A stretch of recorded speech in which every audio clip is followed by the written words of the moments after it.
Today is dubbed the International Anti-Corruption Day with the objective of raising awareness of corruption and of the role of the Convention in combating and preventing corruption.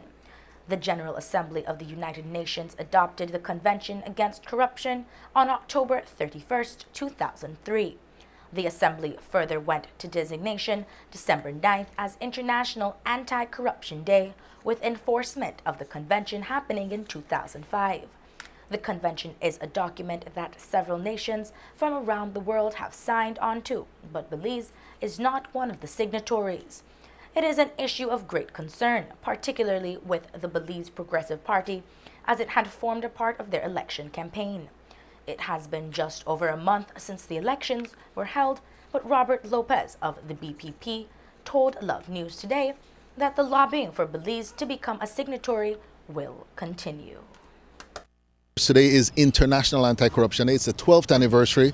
This first came into effect in 2003, right here in Merida, 5 hours away. Belize was not a signatory, has not been a signatory since, under both administrations. So we hold both of them accountable. As you note also, you're not going to see any of persons from those parties here either advocating for them to sign on to this. This is a very important instrument. Worldwide, 177 countries have signed on. You'll notice on the map that is produced today by the UN and by Transparency International that both Belize and Suriname are the two countries that continue to be blacklisted per se as countries that do not sign on. And this is one of the instruments that has brought down governments, for example, right across in Guatemala, because there's an autonomous investigative body that is immediately put in place. Because the convention says you shall put this mechanism in place, and that mechanism monitors corruption, prosecutes corruption, brings down presidents, prime ministers, whatever that are involved in corruption. So we see this as the primary mechanism and instrument that needs to be signed by all countries. Lopez went on to say that they would be sending a letter to the Prime Minister, while he says he has spoken to the Senator of Government Business on this issue. We intend today to send the Prime Minister a letter from our party because, had we been elected, we would be signing that document today. Senator Holtz just went up and I called on him. I said, Senator, you were among those who were advocating against corruption. He was in the Political Reform Committee. That's 15 years ago when that report was tabled, calling for, the first thing it calls for was mechanisms against corruption. I called on him. I called him up. I said, Senator, please get your Prime Minister to sign this thing, man. This is enough. We cannot continue like this. The BPP held a symbolic signing today in front of the Prime Minister's office on Coney Drive in Belize City.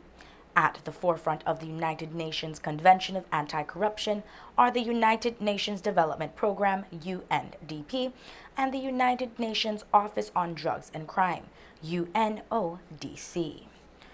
When we spoke with Robert Leslie of the Belize Progressive Party this morning, he and a handful of Belizeans were protesting in front of the National Assembly with posters and place cards on national issues of concern. According to Leslie, the corruption in the government needs to be unmasked as it affects the leaders to provide quality basic care in the various sectors. This is something that the people of Belize must realize, that corruption, it affects all of us. It affects our education, our health system, our security system, every single thing. Look at what they were feeding people at KHMH a few days ago. White rice, that's it. White rice on a plate.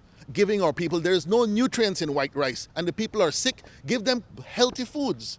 You don't feed people just white rice in a hospital where they're recovering. So all of this, it's corruption that's causing us to not have the proper resources to serve our people with dignity and to serve our people the way we are called to serve.